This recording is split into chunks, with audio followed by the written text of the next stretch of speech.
ಶ್ರೀ ಶಿವರಾತ್ರೀಶ್ವರ ಶಿವಯೋಗಿಗಳರವರ ಜಾತ್ರಾ ಮಹೋತ್ಸವವು ಸುತ್ತೂರು ಶ್ರೀ ಕ್ಷೇತ್ರದಲ್ಲಿ ಜನವರಿ 15ರಿಂದ ಜನವರಿ 20ರವರೆಗೆ ವಿಜೃಂಭಣೆಯಿಂದ ನಡೆಯಲಿದ್ದು, ಇಂದು ಜಾತ್ರಾ ಮಹೋತ್ಸವದ ಅಂಗವಾಗಿ ವಸ್ತು ಪ್ರದರ್ಶನ, ಕೃಷಿ ಮೇಳ, ಸಾಂಸ್ಕೃತಿಕ ಮೇಳ, ಆರೋಗ್ಯ ತಪಾಸಣಾ ಶಿಬಿರ ಹಾಗೂ ದೋಣಿ ವಿಹಾರ ಸೇರಿದಂತೆ ವೈವಿಧ್ಯಮಯ ಕಾರ್ಯಕ್ರಮಗಳಿಗೆ ಉದ್ಘಾಟನಾ ಸಮಾರಂಭವು ಅದ್ದೂರಿಯಾಗಿ ಆರಂಭಗೊಂಡಿತು. ಪರಮಪೂಜ್ಯ ಜಗದ್ಗುರು ಶ್ರೀ ಶಿವರಾತ್ರಿ ದೇಶಿಕೇಂದ್ರ ಮಹಾಸ್ವಾಮಿಗಳ ಸಾನ್ನಿಧ್ಯದಲ್ಲಿ ಕಾರ್ಯಕ್ರಮಕ್ಕೆ ದೀಪ ಬೆಳಗಿಸುವ ಮೂಲಕ ಚಾಲನೆ ನೀಡಲಾಯಿತು. ಕಾರ್ಯಕ್ರಮದ ಆರಂಭದಲ್ಲಿ ಸುತ್ತೂರಿನ JSS ಶಾಲಾ ಮಕ್ಕಳು ಪ್ರಾರ್ಥನೆ ಸಲ್ಲಿಸಿದರು. ಸ್ವಾಗತ ಭಾಷಣದ ನಂತರ ಪೂಜ್ಯ ಶ್ರೀಗಳು ಹಾಗೂ ಗಣ್ಯ ಅತಿಥಿಗಳಿಂದ ಆಶೀರ್ವಚನ ಹಾಗೂ ಭಾಷಣಗಳು ನಡೆದವು.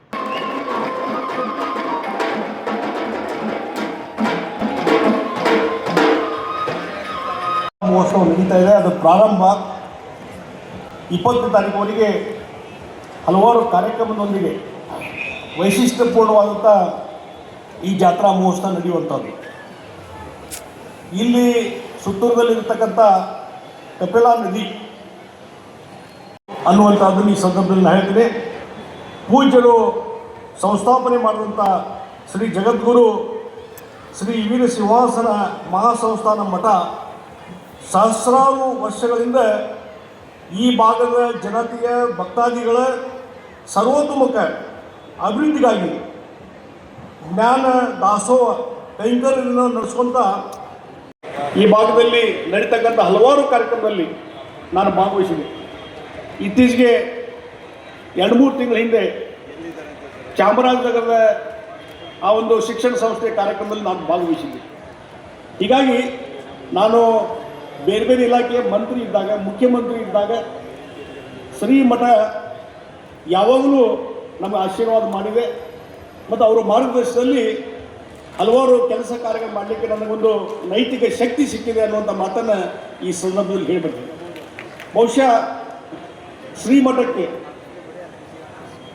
ಬಹುತೇಕ ರಾಷ್ಟ್ರದ ಎಲ್ಲ ನಾಯಕರು ಇಲ್ಲಿ ಬಂದಿದ್ದಾರೆ.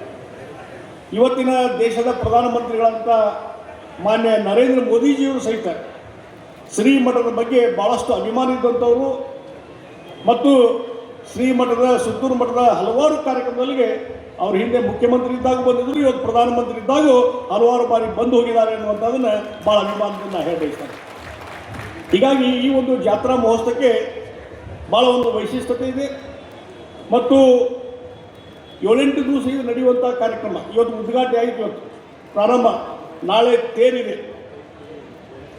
ನಮ್ಮ ಉತ್ತರ ಕರ್ನಾಟಕ ಭಾಗದಲ್ಲಿ ತೇರು ಎಳೆಯೋದು ಸಾಯಂಕಾಲ ಸಮಯ, ಆದರೆ ಈ ಮೈಸೂರು ಭಾಗದಲ್ಲಿ ತೇರು ಎಳೆಯೋದು ಬೆಳಗ್ಗೆ 10 ಗಂಟೆ 11 ಗಂಟೆಗೆ. ಇದು ಈ ಕಡೆಯ ಒಂದು ಪರಂಪರೆ. ನಮ್ಮ ಭಾಗದಲ್ಲಿ ಪರಂಪರೆ ಸಾಯಂಕಾಲ. ಆದರೂ ಈ ಜಾತ್ರೆ ಅನ್ನುವಂಥದ್ದು ಒಂದು ವೈಶಿಷ್ಟ್ಯಪೂರ್ಣ.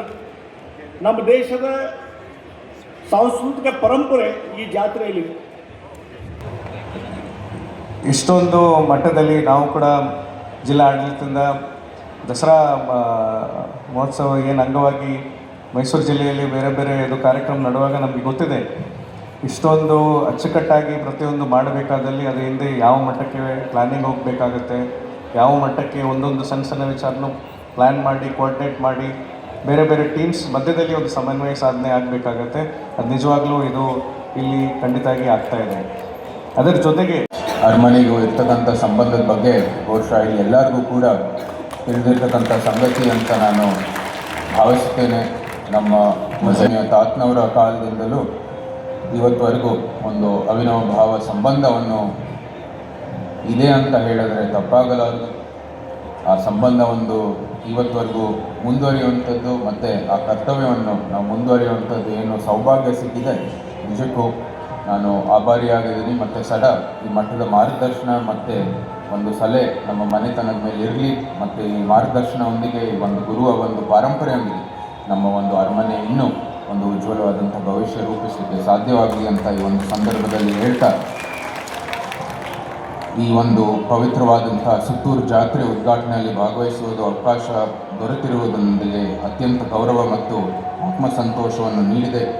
ಸುತ್ತೂರು ಜಾತ್ರೆ ನಮ್ಮ ಆಧ್ಯಾತ್ಮಿಕ ಪಾರಂಪರೆ, ಸಾಮಾಜಿಕ ಸೌಹಾರ್ದತೆ ಮತ್ತು ಸಾಂಸ್ಕೃತಿಕ ಚೈತನ್ಯದ ಜೀವಂತವನ್ನು ಪ್ರತೀಕವಾಗಿದೆ ಅಂತ ಹೇಳತಕ್ಕಂಥದ್ದು ಈ ಸಂದರ್ಭದಲ್ಲಿ ನಾನು ಹೇಳಲಿಕ್ಕೆ ಇಷ್ಟಪಡ್ತೀನಿ.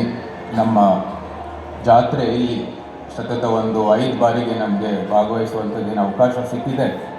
ನಿಮ್ಗೆ ಅದು ಎಲ್ಲರಿಗೂ ಗೊತ್ತಿರೋ ಹಾಗೆ ನಮ್ಮ ಕರ್ನಾಟಕ ಮತ್ತು ಭಾರತದಲ್ಲಿ ಆಧುನಿಕ ಕಾಲದಲ್ಲಿ ಇರ್ತಕ್ಕಂಥ ಒಂದು ತಂತ್ರಜ್ಞಾನ ಇರ್ಬೋದು, ನಮ್ಮಲ್ಲಿ ಅದು ಶೀಘ್ರದಲ್ಲಿ ಏನು ಬದಲಾವಣೆ ಆಗ್ತಾಯಿದೆ ನಮ್ಮ ಸಮಾಜ, ಅದಕ್ಕೆ ತಕ್ಕನೂ ಕೂಡ ಒಂದು ಸಂಸ್ಥೆ ಹೋರಾಟ ಮಾಡಬೇಕಾಗಿರ್ತಕ್ಕಂಥದ್ದು ಅತಿ ಅವಶ್ಯ.